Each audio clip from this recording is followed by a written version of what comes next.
Hello.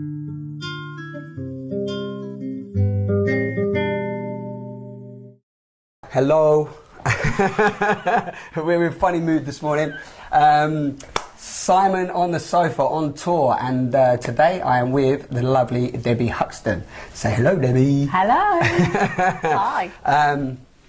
So yeah, if you've been following some of the talks, then you'll know the general gist of the sofa. But as always, this is another beautiful spirit that I've just met this morning. And I don't know what time it is, 10 o'clock in the morning or something. It is. We've just been laughing and drinking mint tea, so it's been a beautiful morning so far. So yeah, Debbie, hello, and thank you for talking with me on the sofa. You're very welcome. Great pleasure, because I did a little bit of research about you and, Googled you. Oh God, scary stuff. Scary that you can Google Debbie Huxton. Yeah, and a lot of great stuff come up. So do you want to just start by sort of giving me your look on where you're at and what you're up to at the moment, because I know there's a lot on the site, but rather than me questioning you. Well, I think for me at the moment, probably very similar to yourself. My life's in a transitional state, really, and I feel very sort of excited and more alive than ever, because now I know exactly where I'm going with my life. I'm a mom of 3 children. My eldest son is 22 soon. My daughter Jem will be 19 in 2 weeks' time, and my youngest daughter Saran's 14. So I've been a busy working mom. By day I'm an emergency nurse, and so you're still an emergency nurse? I still do emergency nursing. Okay, I thought from when I was looking at your site, I thought that was something that you'd gone. So you're still doing that one day a week? I still do that because for me, I need to stay grounded, and giving something back to society and to the community for me is very important, because I've I'm 42 years of age, and I'm at a stage in my life where I really know what I want to do with my life now. Beautiful. When you're a working mom bringing up children, life gets very confusing. It brings along all the stresses and strains, and for a long time I didn't know where I was headed. And I had a career change at about age 37. Went back to university, studied my nursing degree, and became an emergency nurse. And in doing so, it opened my sort of eyes and ears to what I didn't want out of life and what I did want out of life. Yeah, it gave you that sort of okay, that's not, let's move from here now, and we spoke about it earlier, didn't we? It's almost like you sometimes need to know what you don't want to know what you do want. Absolutely, and I think that was key. Yeah. At the stage when I was doing my nursing degree, I was 15.5 stone in weight. And I truly believe, looking back now, that lots of that weight had come from emotional baggage that I was carrying. Stress. That I had avoided. I'd never dealt with the issues.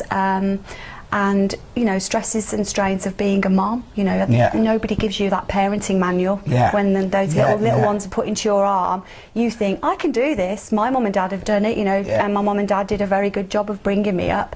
Now it's my turn, and watch me go. And then they don't. And then you're in charge. Whoa, here it is. Actually, they're not doing what they're supposed to be doing. What do I do now? Don't I just go like that? Let me just turn to page 47. Oh no, there was no manual given. And so I've been searching for kind of like the manual of life, if you like, and a parenting manual. And the stark realisation when my kids didn't do what they were supposed to do really fit into the sort of ideals I had about the world. Was really an eye-opener for me. And that was the sort of start of the transition. We were talking earlier about the fact that my son, when he was 16, had got into a very sort of dark place with himself. He started hanging around with some, I wouldn't say they were unsavoury characters, they just weren't, they didn't have the same sort of self-belief system and the same paradigms that I'd brought my child up with. So they didn't have that. They didn't have the almost that base as well, because I'm sure you gave your children, I know you didn't have the manual, but the best loving base that you knew how. I based obviously a lot of my parenting on how I was parented. It was very moral, it was very upstanding, but my childhood came with very religious connotations, which we can go into later. And I believe that gave me some of the emotional issues that I dealt with. And so, you know, Matthew, bless him, got in with some characters, and he was having a great time, he was enjoying himself, but at the same time he got very deep-seated issues going on in his own head. He needs results, and he's a perfectionist, and he was a very studious student. Where did he get that from? I haven't got a clue. You know, I still look. Is that from yourself? Is there a little bit of that from you? I'm not or from his dad? Well, I think his dad's quite a perfectionist. He likes to get things right. I'm probably not so much of the perfectionist. If you were talking to my mom, she'd tell you that, you know, she taught me to knit once. That's a whole different issue. But trust me, you never want me to knit, because I would always know how to do it first, even though I'd never been shown. So go on, give it. I don't know how my mom never killed me, to be honest. So that was quite obviously a trying time for you as well. Is that just because tapping into the weight as well, and definitely your son's darkness, because as you know, I've got some stuff I'd like to share with you on that as well. Definitely. But was the weight starting to go on from a young age once you had the children and it going on, or was it more a case of, you know, when your children, it was hard work and they started to get their own strains, then the stresses of that brought the weight on?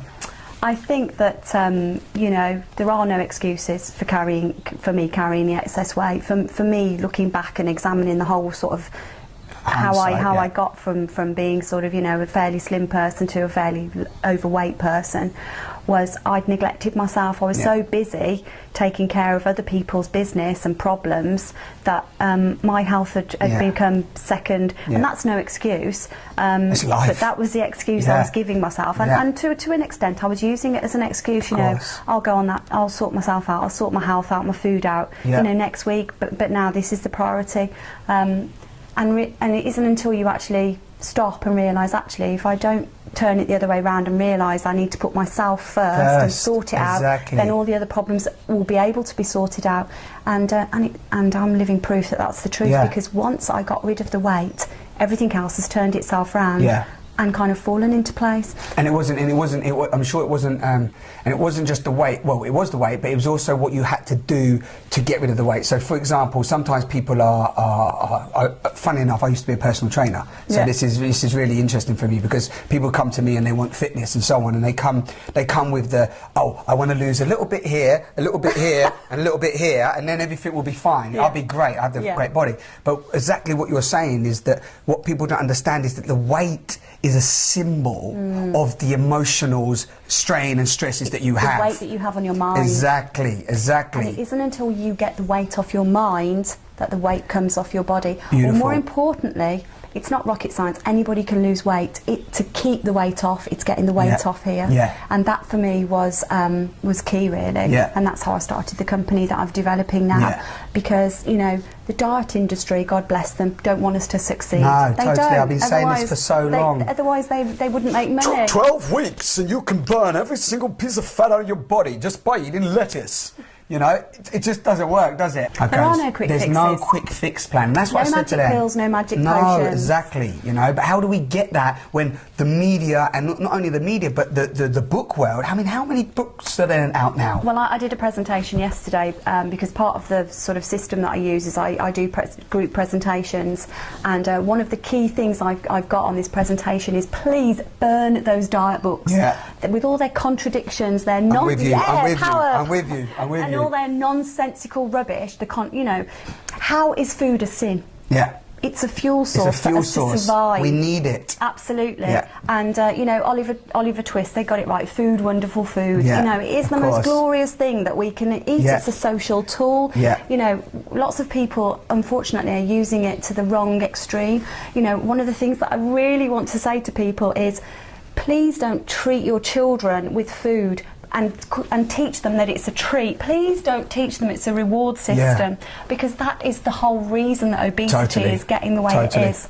If you want to treat them that food is nutritious and and get them to eat high quality food rather than buy your child the latest gadgets. Invest that money in giving them good education about how their body should be, encouraging them to be optimally healthy. And it's beautiful to hear you say it, and it is, and not just because that's what I believe in, but it's almost, I know this sounds strange, and this is like talking to anybody out there as well, is that if you're listening to this and you understand this whole process with food and so on, and it's real basics, it's not, I know you said a minute ago, I love that saying, I say it all the time, it's not rocket science, but it's not rocket science, right? Fuel is energy, that's it. And if you understand what proteins, fats, carbohydrates do to your body, and you understand how your body functions and what amounts they can take and what is in the food, right? If you just have that understanding, you won't give them the Snickers. You won't give them the Snickers, the can of Coke and the salty, no protein sandwich at lunchtime with if they want a packet of crisps as well. You won't give them that, because it's not even about saying the company shouldn't sell it or whatever. You won't give it, will you? You can't blame the manufacturers as long as the people have to make that change. While the people are still buying the product, the manufacturers are still going to manufacture it. Totally. You know, we have to take responsibility. We have to take ownership for this issue. Yeah. It's not about, you know, it's exactly the same with smoking, whole other issue. But you know, they put the warnings on the packet. People still smoke. Yeah. It isn't about manufacturers and the government putting the warnings. We're clever enough to know this for ourselves. Yeah, totally. Why give other people the excuse? And it's not until you take accountability for the issue that's going on that something is going to be done.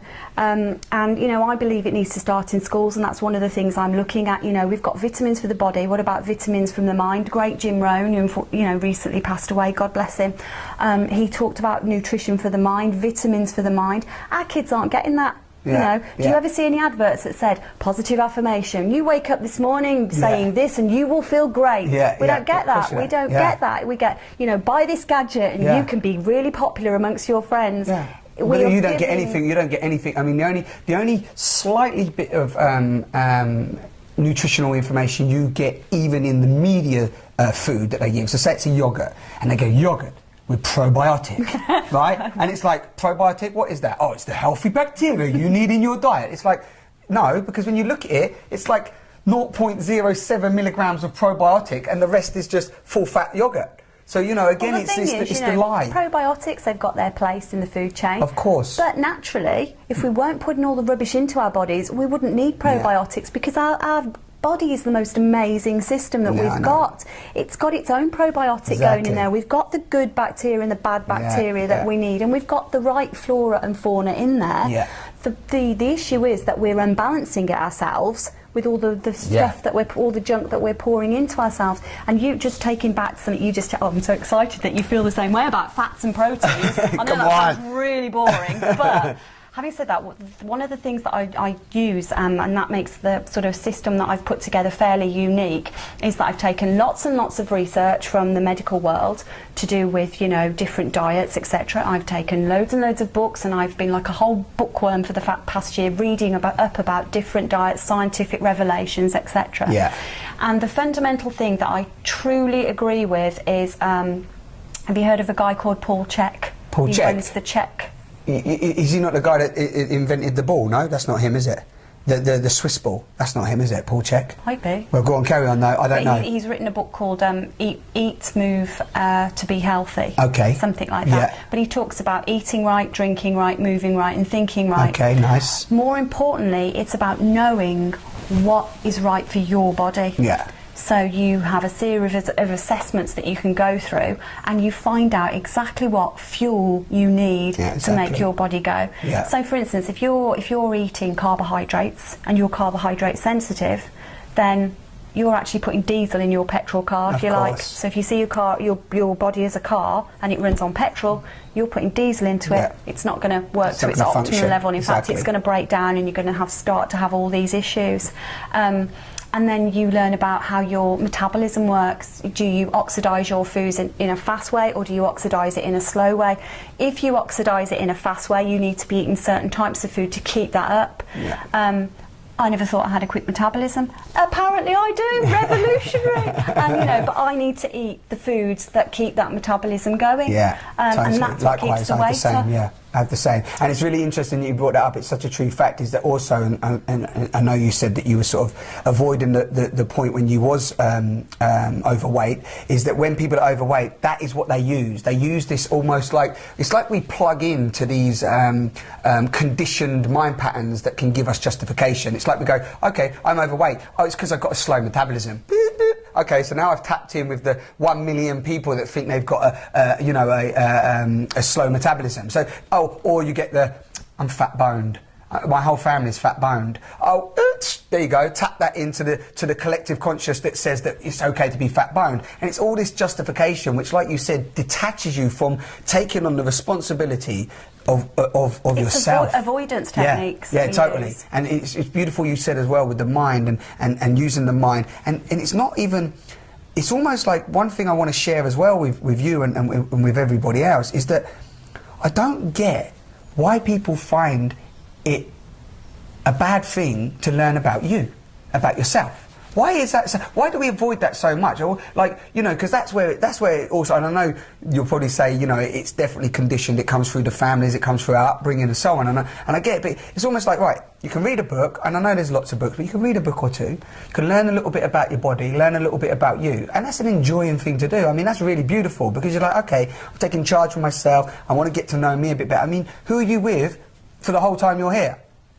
You, right? Mm-hmm. So let's get to know ourselves. If you don't know yourself, then you're almost limiting your life, because to not know yourself means that other people are never going to know you. Yeah, totally. All it is ever going to be a facade. Yeah. If you aren't able to get right inside yourself and start to face yourself, and it's a painful process. Yeah, of course. You know, a lot of upheaval. A lot. Yeah. You know, when I started this whole self-exploration, if you like, finding out why things had happened, and looking not necessarily to blame. I was looking for reasons for me to understand what had happened, so that I could almost make it a better thing. Mm-hmm.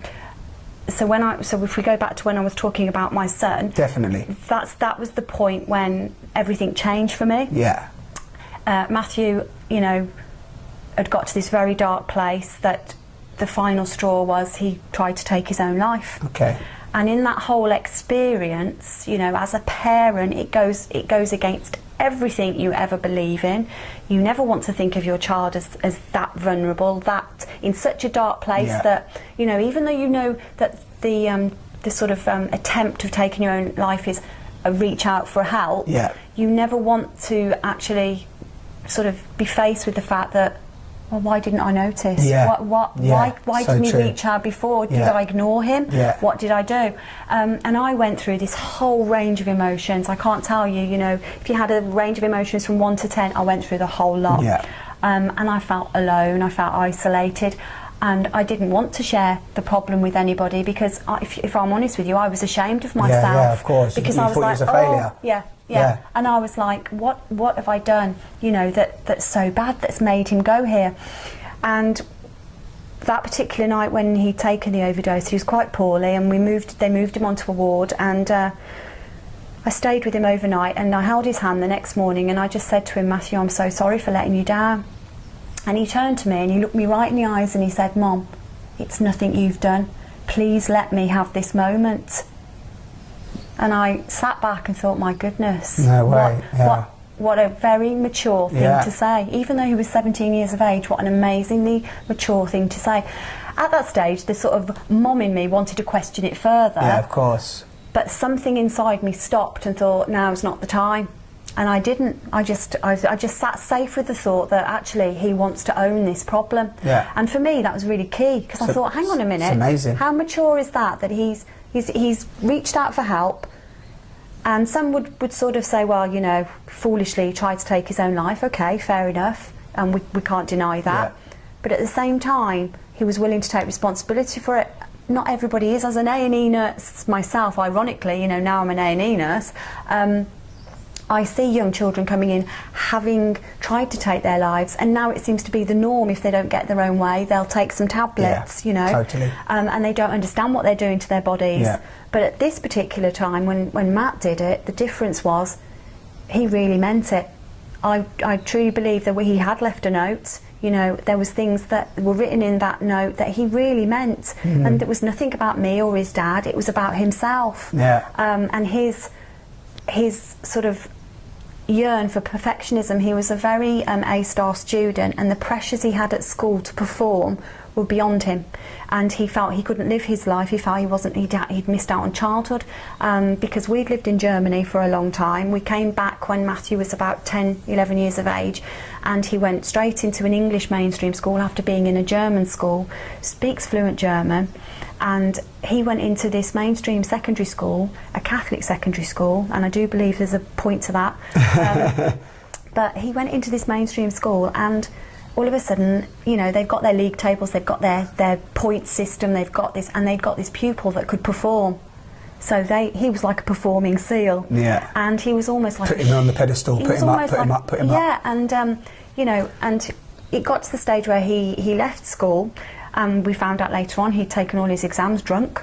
We didn't know that. The school didn't know that. He was drinking, but he was managing it, but why didn't I notice that? Yeah. You know, he was coming home to me every day. Why didn't I notice he'd been drinking? Yeah. Because he'd been able to get into do it in such a way that it was part of his coping strategy. It was, yeah, so it was more. It wasn't about getting totally trodden off your face. Yeah, exactly. With the cheapest cider. Well, that was the numbing effect, wasn't it? Yeah. That was the coping effect, like you said. The coping. Take the alcohol, get the little buzz, and then that can get me through what I need to deal with today. Yeah.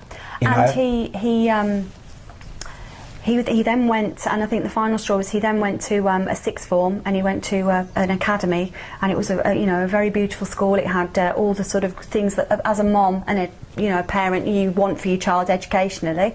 And he went there, and he was taking German, and the teacher that was teaching the German class, Matthew believed, didn't understand German properly and grammatically wasn't teaching it, and because he spoke fluent German and said, look, if you said that in the country it wouldn't make sense, and even though you're teaching that and that's what's written in the books, grammatically that doesn't make sense. So he ended up teaching the class, and he would end up teaching the students the German, and it just got to the stage where he felt in himself he wasn't having a childhood. He was being used as this showpiece, if you like. Yeah. And you know, partly as a mum, I think maybe I put the pressure on him. Yeah, because you probably thought as well. Because that's quite. You're just going to say you're very proud of him. So you know, it's very interesting, isn't it? The pressure we can put on somebody, you know, because also it sounds like a good story, you know. He knows his stuff. He's coming there, he's working with the teachers, he's teaching people and so on. But it was too much for him.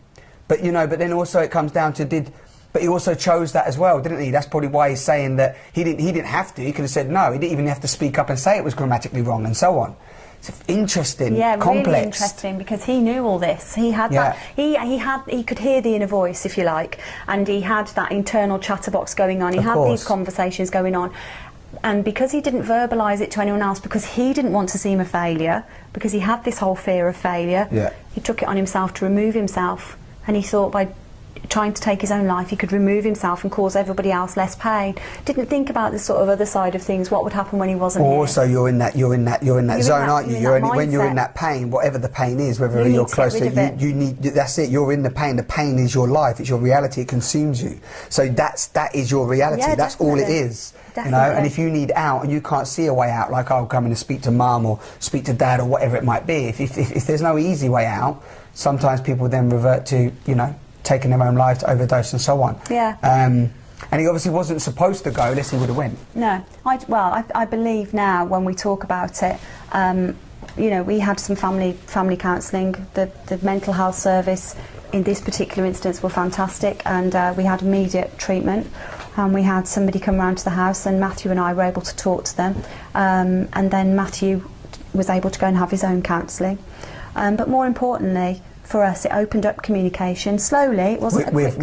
With your son, with my son, with Matt, yeah, with Matt. But it wasn't a quick process. It was a very slow process, and I think it's only now that it's starting to really, because the pain's eased for him, and sort of it's now like a memory. Did that really happen? Was that really part of my life? Yeah. And we've talked about it, and lots of people will think, well, you found him, you took the action, you got him to the hospital, you did this, you did that, you saved his life. And maybe he owes his life to you, but actually There's no owing, is there? I feel that I owe my life to him, because it was actually at that stage that he made me sit up and realise, actually, you sort of come out then. What do I want from life? What do I want for my children? What is it maybe that I haven't given my children? What is it I could change? And then I thought, you know what legacy have these kids got? If I am not a role model for these children, then what legacy am I leaving them? I'm sat here, I'm 15 and a half stone. Okay, I thought I was doing the right thing, because at the time when he did it, I was studying to be a nurse. So, you know, I thought I was being a positive role model. You know, they could see me studying. Again, it comes down to studying, doesn't it? You know, I thought they'll want to do their homework because they'll see mum doing it. And people would say to me, oh, your kids must be really proud of you studying, you know. You know, I bet they're all happy, you know, they've got no excuses not to get things right now. And I thought, when I think back to those little conversations that people had with me, they were hearing those things. Matthew was hearing those things. He had no get-out clause, and that was his get-out clause, if you like. And some people would poo-poo it and say, well, that's you know, how weak. Actually, I don't think it was weak. I think it takes courage to actually do. Well, yeah, a lot of people can't do, you know, and again, you know, it's not telling anybody by any means to go and you know, to go and attempt to take their life. But Absolutely the point is that a lot of people talk about it a lot of the times, and you know, and my granddad's just passed on, as I told. I don't know if I told you that, but my granddad passed on at the weekend. Saturday gone. Sorry to hear that. Yeah, and I spoke to him. Nan died 8 years ago, and since then he's been quite, you know, emotionally distraught. He's been in a dark place, but you know, he's slowly come through it. And you know, he had gardening, funny enough, as his escapism. He didn't choose alcohol, but he chose gardening, and he really got into it and so on. But the reason why I bring that up is that he told me once that he's thought about committing suicide many times, and he can't do it. You know. And he just said that, you know, I just can't do it. I want to be with Nan, but I can't. So from that time when I spoke to him, he then almost, I don't know if that was a wake-up call, I don't know if that was something, but he started to put his energy and focus into his gardening.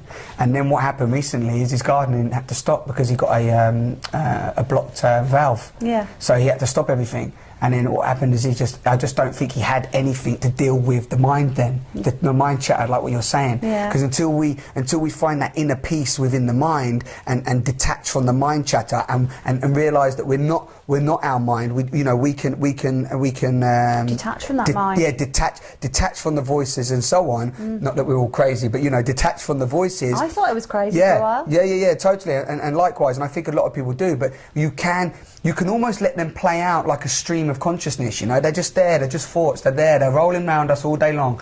Do we need to latch onto that one? No. You know, and when you start to, again, like you say, getting to know yourself. When you start to get to know your mind as well, and realise you don't have to take that thought process, or that's not the path I have to take. Oh, I'm actually in control of which route I take today. You know, when you claim that back, then you can find the inner peace. And I think, just using my granddad as an example, is that there was no. I don't think he found that inner peace. Bless him. And I think when he was then told that he can't garden and he can't have that escapism, he can't have that vent for his time and his thoughts, then he's, you know, because he was told he had 3 to 5 years to live. He had 3 days. So, you know, I'm just using that as an example. So I totally, you know, on one level, understand where Matt needed an escape, you know, big time. And, you know, what's beautiful, and again, this doesn't happen always, what's beautiful, what I'm hearing from you, is that also it was a realisation for you. So the fact that he didn't go, it's also brought you two close together over this time. Yeah. And also, which is another thing that's beautiful, which the sofa is all about, as you know, is deep communication. You know, my mum's been saying, that, you know, she felt that and my mum is the closest to granddad, you know, to dad. And, you know, I've seen that, and I see how they've built up a friendship, and mum's been there and supported him and so on. And I've seen that they've been really built up a friendship, not just a daughter-father relationship. But she's still saying, we didn't communicate as much as, why didn't I communicate? Do you see what I mean? So it just comes back to that. Matthew, my granddad, whoever else is out there, and even you yourself when you was overweight and so on, and me, which I'm going to tell you about when I was in a dark place myself and I was a criminal and so on, is that we still don't know how to communicate what we're feeling. Do we? Really feeling, you know? Well, I think it comes from the whole belief systems that we're given. I was brought up with you know, as a Catholic, and for me, that whole ethos that the Catholic religion stands for, and you know, this is very controversial, but for me personally, this is how my experience of that religion. It's very oppressing, and lots of the paradigms that come from that religion that were given to me as a child made me grow up feeling quite I wouldn't say the word evil, but inadequate. Okay. And almost like, you know, my mom's family were a strict Irish family, and you know, lots of those belief systems were passed on to her, and she felt that the need to pass them on to us, and rightly so, because she was brought up a Catholic, so she was doing the right thing. What she felt is the right thing as well, isn't it? Yeah, So I pass this absolutely. on to my children, Absolutely. you know, they're going to need that. But I believe that in the process, lots of those issues that I have dealt with since have been related to the religion that I was brought up in, and you know, I felt shackled by it almost. Yeah. And you almost start to trying to live your life within these sort of realms of what this religion was oppressing me with. You know, I couldn't do it anymore. Yeah. I couldn't do it anymore. And you know, for instance, you know, are you sinning when you do certain things? Well, I don't think so. We're living life. Yeah. And yes, there is. I'm not sure there's moral and ethical ways to live life, but I think that everybody lives life that's right for them at that time. Yeah, it's interesting. They need that experience at that time, whatever You know, that might be. We've got all these judgments going on about right and wrong, and I know that people judge Matthew when he did what he did. I mean, I didn't share it with a lot of people, but I know that many people that did know about it had their judgments about the whole situation. Yeah, but again, plugging into a mainframe of people that need to judge. They don't even know what's going on. Absolutely. And they judge me. They judge my parenting skills. Yeah, of course. And you know, I was susceptible to all of that, and I felt that was a very painful experience. But I am so thankful I've been through it, because it has changed me as a person. Yeah. And you know, now I feel that I want to inspire other people to understand that when you start being able to face yourself in the mirror and truly, really, honestly answer certain questions that you want to know about yourself, many of us don't ask them because we're scared about the answers that we're going to give. Of course. It's a whole sort of an awakening period. Yeah. Some people might say it's a fluffy cloud experience. Well, I'd rather be where I am now, living my life to its fullest, enjoying every moment, and more importantly, it's drawing out the most amazing people into my life. Yeah, likewise. Absolutely. It's beautiful, isn't it? Incredible.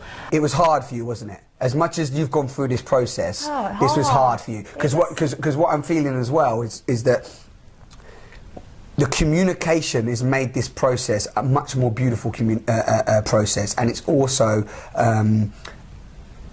worked so beautifully for you both, but what you've done, and it just doesn't matter whether Matt sees this or not, what you've done within yourself, and we're talking about you now, is that you've really transformed a massive engraved belief system, haven't you? Transformed it. Transformed it, and also I've always had to take it out and reprogram it. I was going to say, so you know, for Matt, I think Matt is moving in because he's younger, he's moving in, he's developing himself and so on, and definitely he's got engraved patterns that, you know, that he's going to continue to work on. But this was right for him. He wanted to do the thing. He come out of hospital. He's progressed over the last 4, 5, 6 years, and he now wants to move out. This has been a natural progress for him and something that he's wanted. Yeah. Now, for you, what I feel as well, and it's why it's so beautiful as well, is that that wasn't what you wanted. No.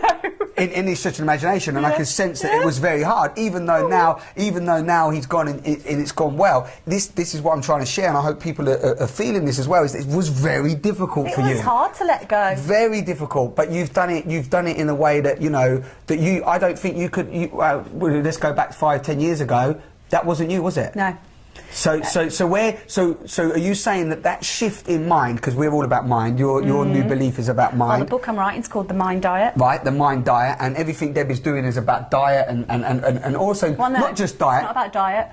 We don't want to focus on diet. Thank you. It's about the individual changing their mind, which is what the sofa's about. It's showing a new consciousness. There are many different ways to think and feel and believe and so on, but if we deal with the mind, if we deal with our own individual minds and break down the emotions within, that is what, you know, Debbie's mission is now. And it's not just about, I went to her site, and it's not just about in fact, even the word diet, it's not even just about diet, is it? It's about life. It's about lifestyle. It's about individuality. It's about self-examination. It's about self-examination, self-exploration, you know, self-development. You know, it's about self. Key. Yeah? Key. So, how you know, many people, you know, this is something that I'm teaching my children all the time, you know, and one thing I'd like to sort of thank my mom for is she said to me as a child, I can, I will, I must. There's no such word as can't. Yeah. And shout out to Mum. She was right. She was right. You know, the communication within my own family, outside of my immediate sort of my children and my husband, you know, it's not good.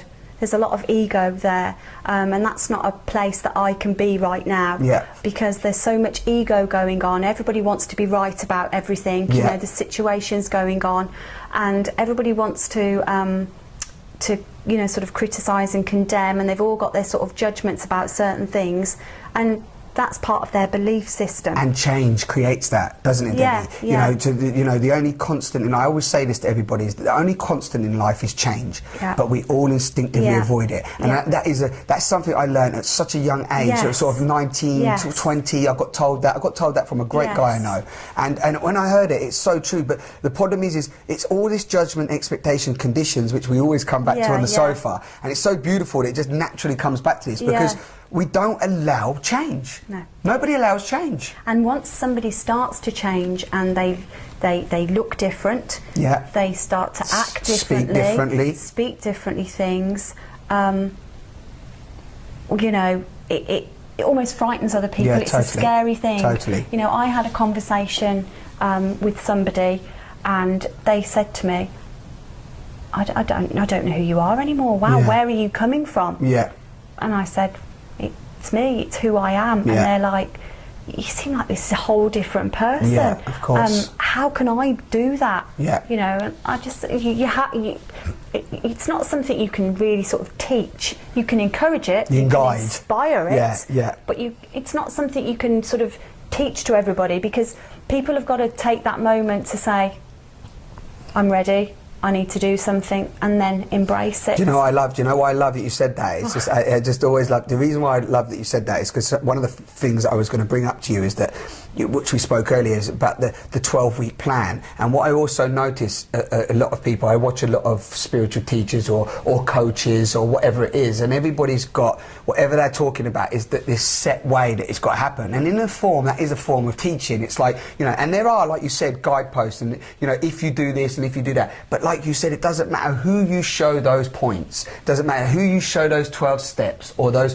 14 steps to positive thinking or 25 steps to success. Five Ps. The 5 Ps, the 6 Ds, the 7 Fs. Do you know what I mean? It doesn't really matter until the person wants to get it, you know the grab saying, it. The teacher will appear when the student's ready. Definitely. That's the whole thing, you know, and it's sort of thinking about the experience that I'm trying to teach clients now within my business.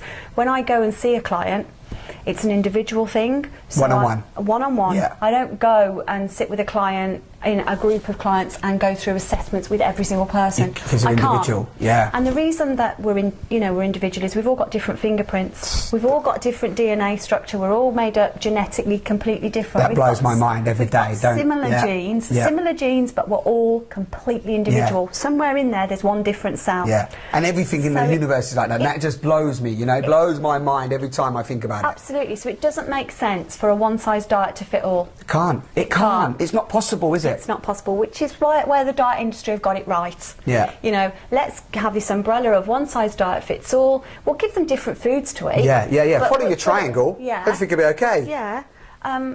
But basically speaking, we don't want you to succeed because you're our cash cow. Yeah. There is, you know, that 5 to 10% that slips through the net. Yeah. But what they've done there is they've programmed them in such a way that those people keep going back just because they believe that if they break away from that sort of club that they've joined, they'll put all the weight back on because they don't trust themselves. They haven't learnt that inner peace. They haven't learnt that self-control.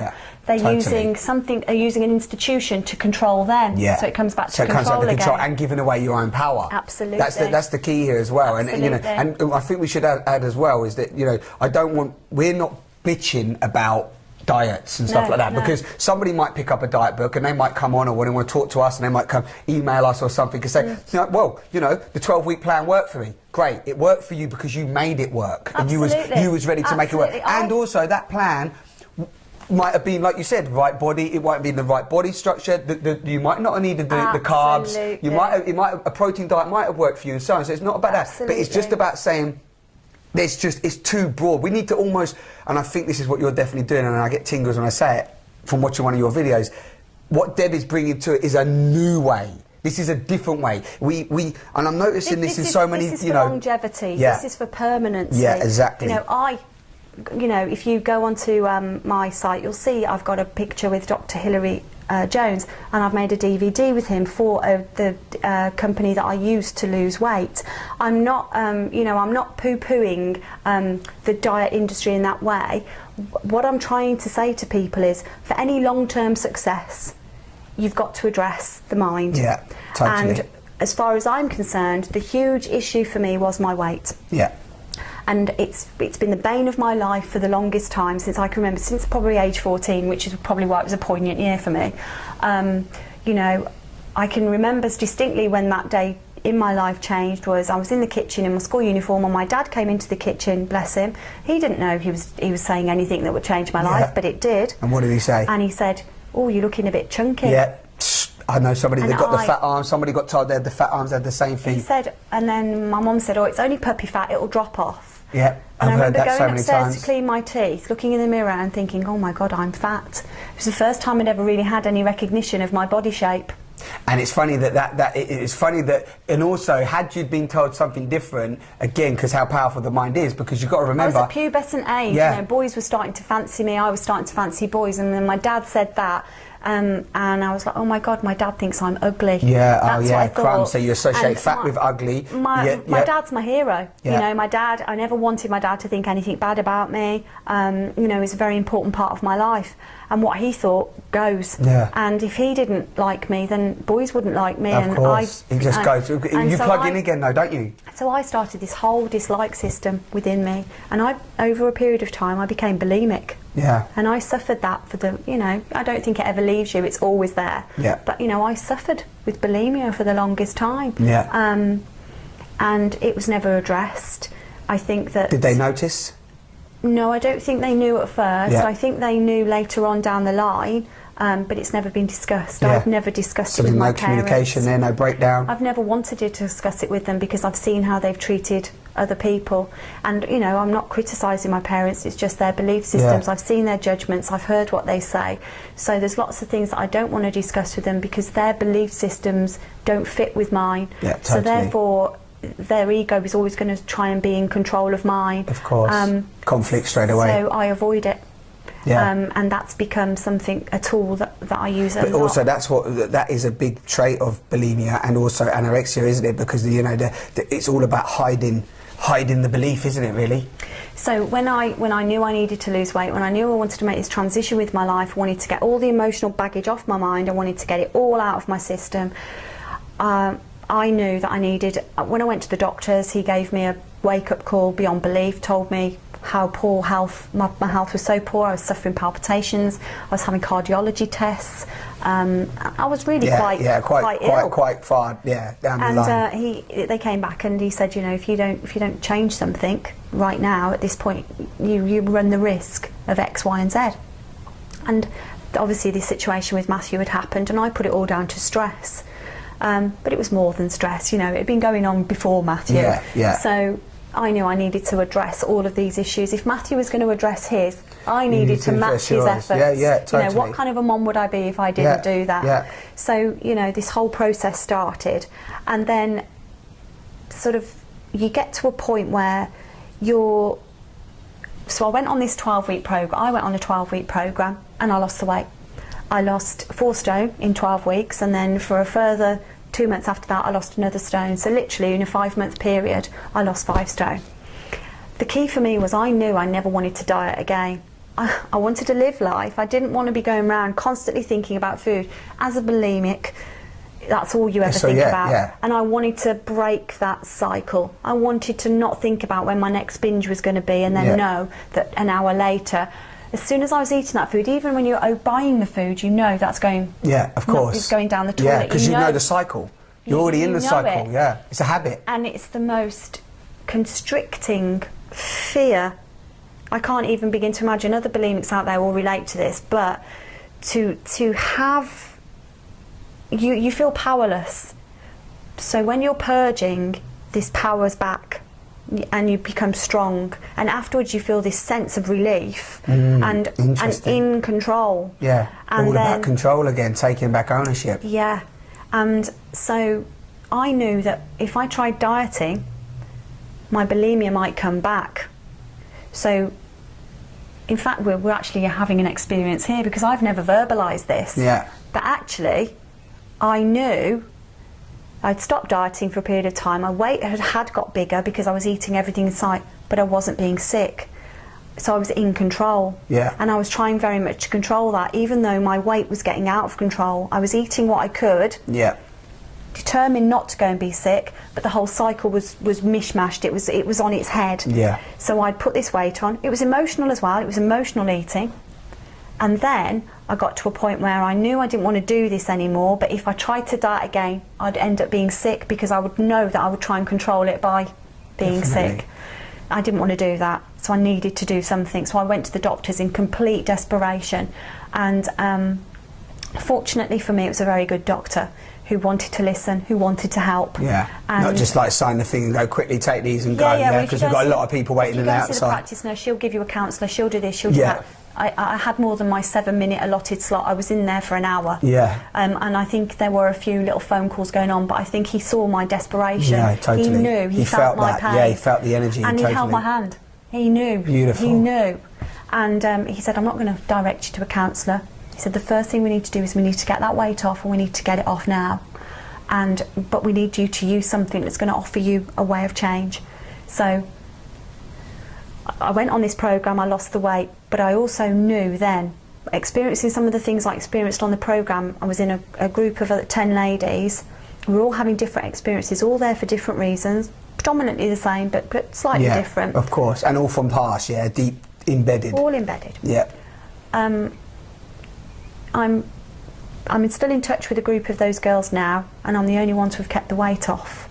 What's the difference? Yeah, so you questioned that. What's the difference? difference? It was like, well, okay, why, Why? After the programme finished, we kept in touch, and people were struggling with the weight. I wasn't struggling with mine. Why was that? Why don't I wake up and think about food anymore? Yeah. While I was on the programme, they did some sort of behavioural things.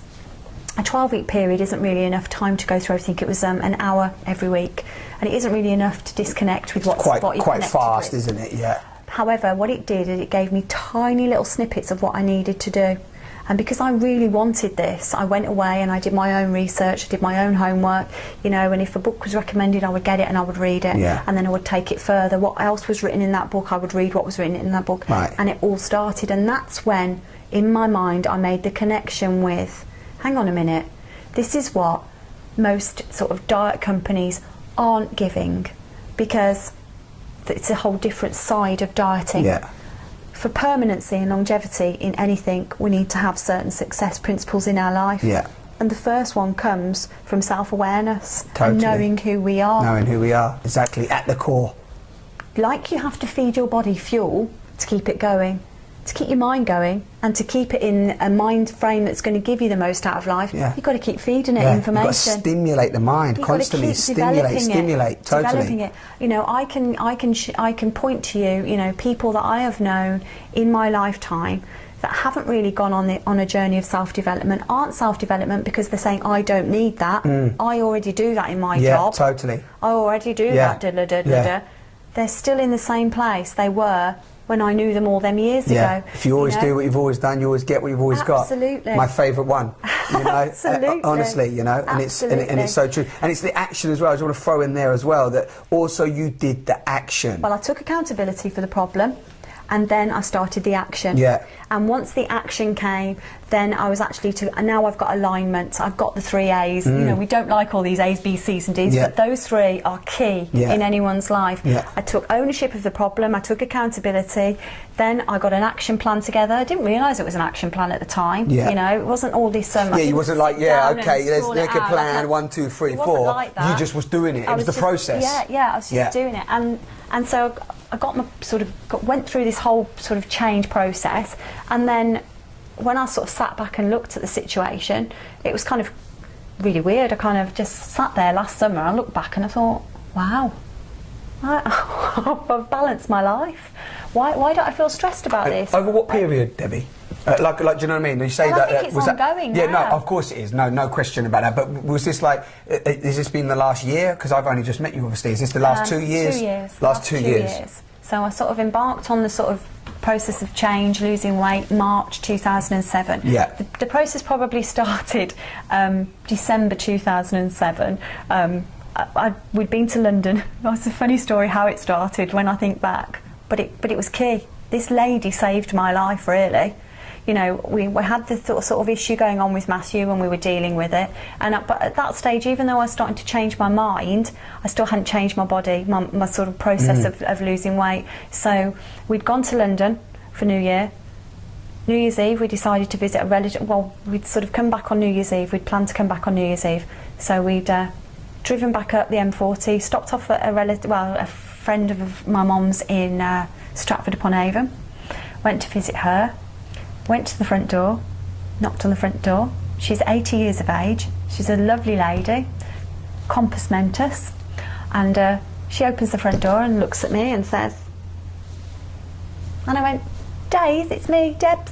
She went, who? I thought, oh my God, she's not compos mentis, she's got a bit of dementia now. Yeah. How sad. Never mind. I went, you know, Chris's daughter. And she looked at me with complete disdain and looked me up and down and went, and she's a very tall lady, and she looked down on me and she went, oh my goodness, if it wasn't for that beautiful smile, I would never have recognised you. What on earth have you done to yourself? And I was like, oh my God. What have you done? Where you gone? But you know, she meant it. Yeah. Only old people could. So do you think that was your realisation as well? I stood on that front doorstep and, you know, when you have that tumbleweed moment, yeah. Everything went silent, everything went really dark behind me and went black, and it was just me stood in this matrix moment of, oh my God, she sees what I see. Other people must be seeing what I see. I thought nobody saw it. I thought I put on this facade. I thought my smile was big enough to hide the weight. Yeah. Oh my God, it's real. I really am big. I really have put weight on. Yeah. And you almost kid yourself, really. Yeah. You kid yourself, you're not that big. And you know, it's funny, old people and young children will always tell the truth. Tell the truth. Don't they? But sorry, go on. It's like the old person, your breath stinks. Oh, good.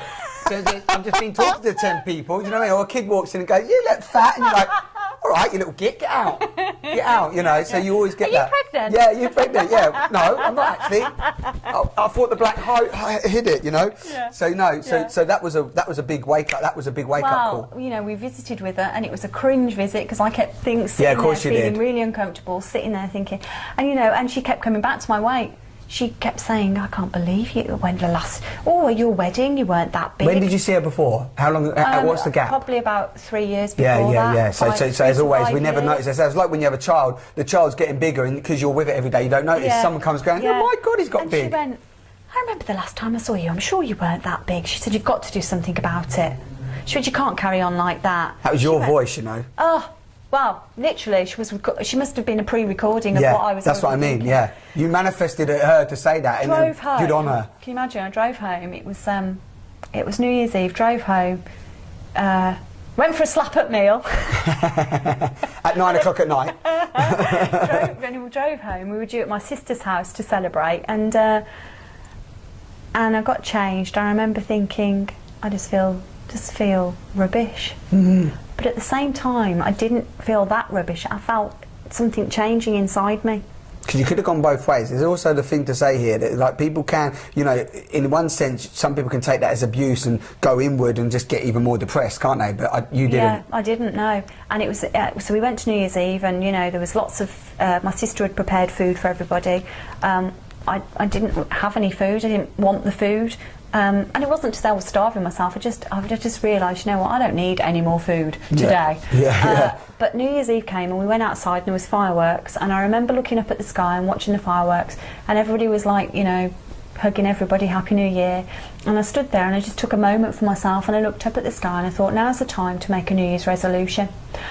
But you know what, I'm not making a New Year's resolution, I'm making a life resolution. And I looked up to the sky and I honestly went, from now on, that's it.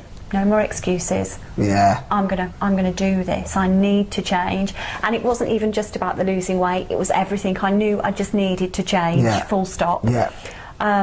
coming a point. That was the point, wasn't it? I was desperate. Yeah. The fear, the desperation I felt inside, but the strength I felt at the same time of connecting with that desperation, of truly accepting that desperation. Yeah, exactly. Beautiful. Truly letting it just wash over. This is where I am. This is the deal. I'm not resisting this anymore. I surrender to the fact that I'm in the mud. Yeah. I am in the mud, right? Trust me. And you know what? It's pulling me down, but I'm here. And you know what?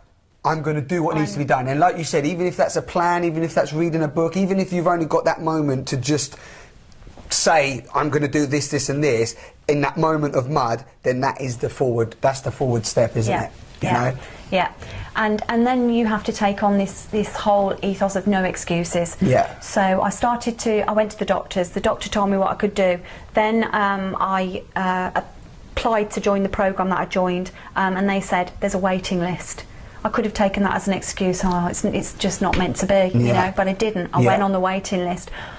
While I was on the waiting list, I lost a stone in weight myself without, I started to So that make was this changes. that done that? I was making Did you do any exercise in that time? I started to eat healthy. I started to look at, different ways of eating. I started to research the whole thing much deeper than I'd ever. I wasn't relying on somebody else to give me the information. I started to source it for myself. And so that's a great foundation to go into the course as well, wasn't it? So I'd already gone in there, changed. Yeah. I'd already gone in there pre-programmed, if you like. You know when they say to you have a pre-op checkup, and before you go down to have the anaesthetic, we're going to give you a little pre-op sedation. Yeah. I already got into that state, if you like. Yeah. So when I joined the programme, I was already in a place of success. I already knew I was going to succeed. This was for me. This is the step. I need this. I'm ready for this. And the woman running the programme recognised that. So much so she did an article in the newspaper about me a couple of months ago. Yeah, and so much so that, unfortunately, you're the one that's kept the weight off as well, going into it with the different mind. Yeah, amongst the group of girls that I've kept in touch with. And so I then went through this programme, feeling sort of evolution going on within me. It brought every range of emotions you can possibly imagine. Started to sort of look at things right back from in my childhood, but at some amazing things that I didn't even realise I'd stored up here, didn't even realise were causing me pain. Let them go, and then accepted them. Just let them. Just let it be. Yeah, it's gone. Yeah, past is past. It's no more. Yeah, but didn't even know that they were an issue for me. Yeah, of course. Dealt with that, moved on, and now I'm in a place where I can't afford to have toxic relationships around me. Full stop. I've almost changed my friendship group. I've changed the sort of people that I connect with now. I used to try and connect with everybody. I wanted to be everybody's friend. Yeah, of course. I wanted to be liked. I wanted to be popular. Yeah. And another thing I experienced as well is I now teach within the system that I use about human behaviour. Yeah. And I got myself certified in how to, teach people about their personality and their behavioural patterns. And, one of the things I learned about myself was that I am a fast-paced person, and I'm outgoing, and there are certain needs that I have. If I'm out of control, I display certain traits, and knowing those traits, I'm able to rein them in, but at the same time, knowing my strengths, and knowing what I need recognition, and as a child I think I craved recognition. Didn't understand that, and it may have been seen as an ego thing. God, she constantly needs his praise. But you need that, but you needed that from, you acquired it from yourself, because you didn't give yourself recognition. It's my personality. But then you was out there trying to get it from everybody else, weren't you? So you're like, I need him to like me, her to like me, that group of friends to like me, this job to like me, I need that. But you weren't actually liking yourself, or giving yourself recognition. No. And yeah, absolutely. I've got to stretch. Stretch? Yeah. Little stretch. I started getting a bit of cramp then in the bum. Excusez-moi. S'il vous plaît. That's the only French I know. No, sorry. So that's really beautiful. So through again noticing yourself, did the course help that, or was that something you started to do? Well, I think I'd already started to do it, but what the course did is it just sort of reinforced lots of things. It reinforced what I was already experiencing, and it just kind of like it just added the brick wall. It was like building blocks, I'd put the foundation in, and that kind of added the next layer. And now what I'm doing is I'm just cementing everything, keeping that brick wall together. Yeah, because what's lovely is I've noticed this in myself, is that as you go deeper within yourself, you bring up a lot of stuff. So in a nutshell, you know, there's a lot of upheaval because you have realizations, epiphanies, whatever you want to call them, of like, you know, some things that are wrong with you or that you need to deal with and so on. And you change, and like you said, you might change the way you speak, you might start to read certain literature or watch certain things. Everything changes, right? So you become you. Yeah, who you're being true to you now, so you become the real you, right? And that's what's happening. So it's really interesting that, you know, circles have to change. Like what people do is they get a bit almost disappointed sometimes that you've changed, but also then the individual has to understand that it's not a bad thing. That, like, and I want to say this to anybody that might be watching this, that I've moved out of a circle of as well, because you're not, but nobody's bad people. I don't walk around now in my circle going, oh, they're all no. idiots, they're lost, they're unconscious, and they're not nice people to be with. It's just a natural progression, and if everybody's really truly aware with themselves, you will see that it's nothing new. It's happened through your whole life. It's happened through my whole life. It's happened through Debbie's whole life. It doesn't matter what cycle you are. It's not about that, you know, Debbie now's, you know, like she said, living on a cloud and she's all ooh-ah and you can't talk to her and so on. Debbie's the same person. In her experience of that transformation of life as a cycle. And I'm the same person, you know. Go back, you know, you might have known me when I was 16, 19, and like you might come up and talk to me now, want to talk about certain things when 16, 19. Well, I'm not there anymore. That is no longer alive. I'm not that person, but I haven't forgot that person. That person's made me who I am today. And everything that I've done has made me who I am today.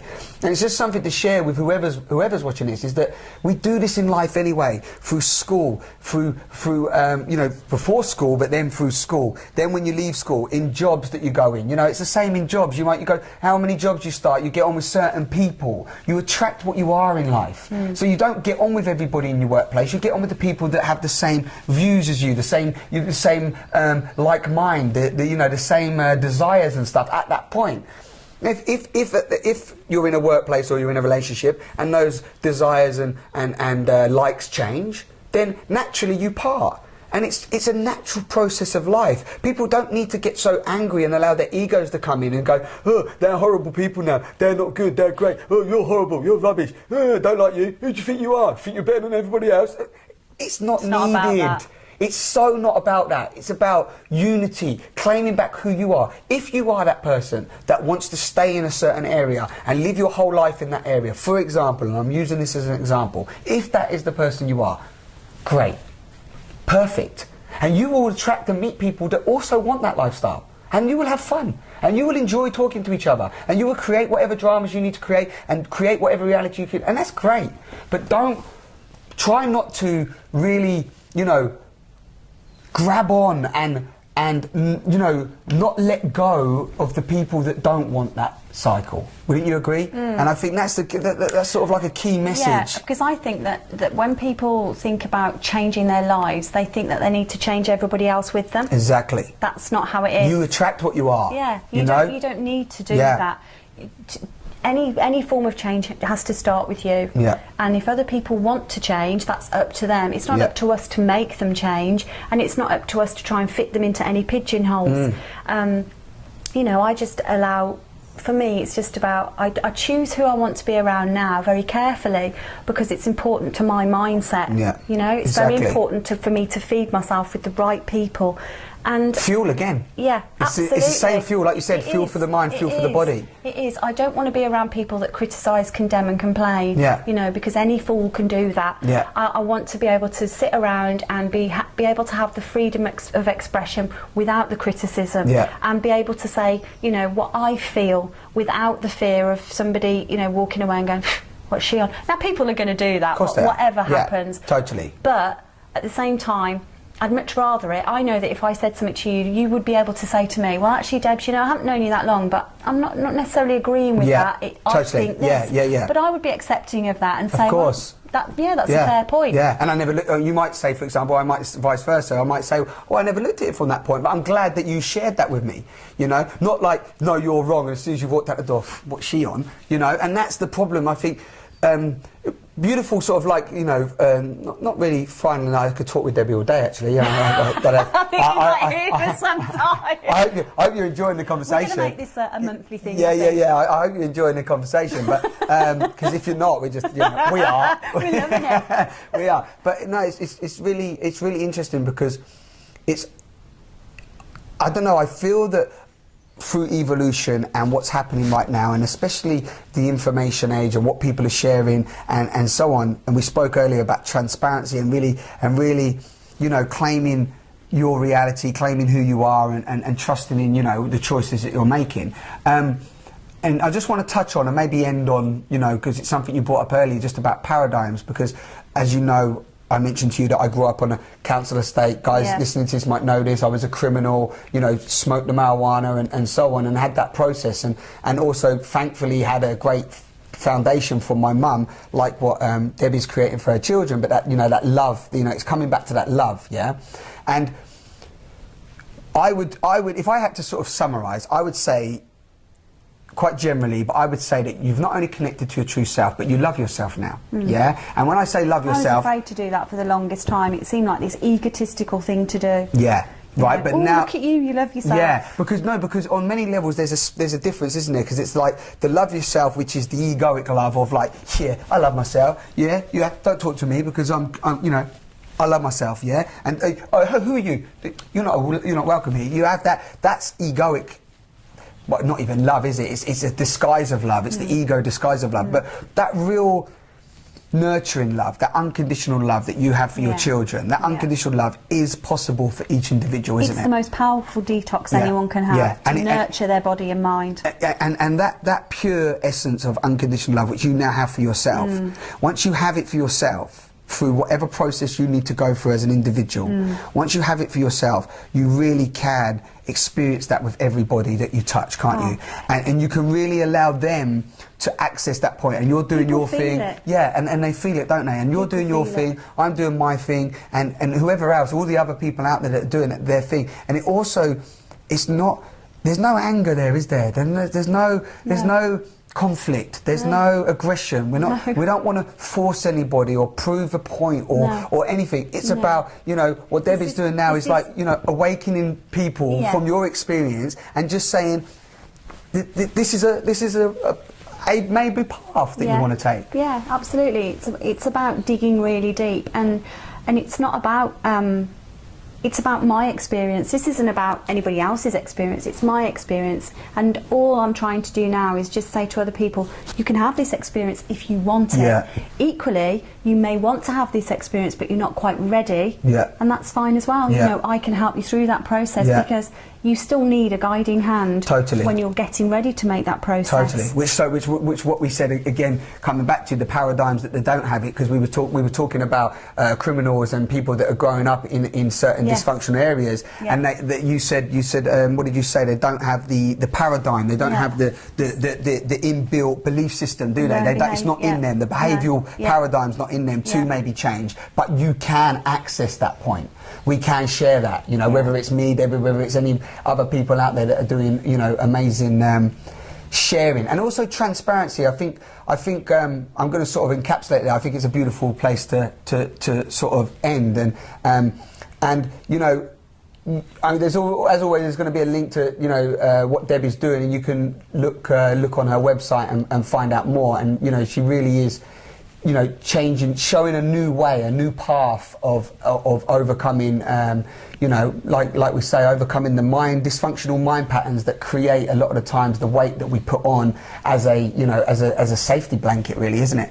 You know, disconnecting from that emotional eating. Yeah. So you know, that I advise definitely go over there and check that out, and also, you know, keep an eye on what she's doing, and also we will talk again. I feel that anyway, you know, because we really enjoyed it, and you should do more of the things you enjoy.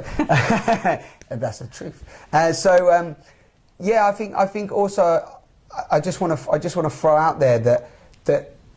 You know, today's not about, and I said this to Debbie when we began, today's not about promoting Debbie in any way. It's not about promoting me in any way. And I really want to get this message across to everybody, yeah? It really is about you. And people that have come to my site might read that, but this is about evolving culture through conscious awareness. You know, I get a tingle when I say that, because it's about you. It's about you maybe listening to mine and Debbie's conversation and going, you know what, yeah, I've actually felt like that, or I've not felt like that, or yeah, I want to do it a little bit better in my life, or I don't like the way I feel, or I might be feeling, oh, you might be bulimic, you might be, you know, you might be anorexic, you might even have been close to where Matthew's been close to, and we want to say you're not alone. Not alone. You are not alone, not in any stretch of the imagination. And I'd like to say you're not a failure. Yeah. Thank you, that's beautiful. You are not a failure. Yeah, so you know, and together I think as this collective consciousness moves through, we now have the responsibility to share this with our children and with everybody. Just be it, you know, be the new consciousness, be the awareness. Be the person that you can be. Yeah, totally. Absolutely. So, you know, I think that's beautiful. Thank you so much. You're welcome. It's really been a pleasure to meet you. I love the saying that I use all the time, you know, it's about making the changes that you deserve. Yeah, there you go. So we're going to leave it on that. Thank you so much for listening. Thank you. Bye. Bye. Bye.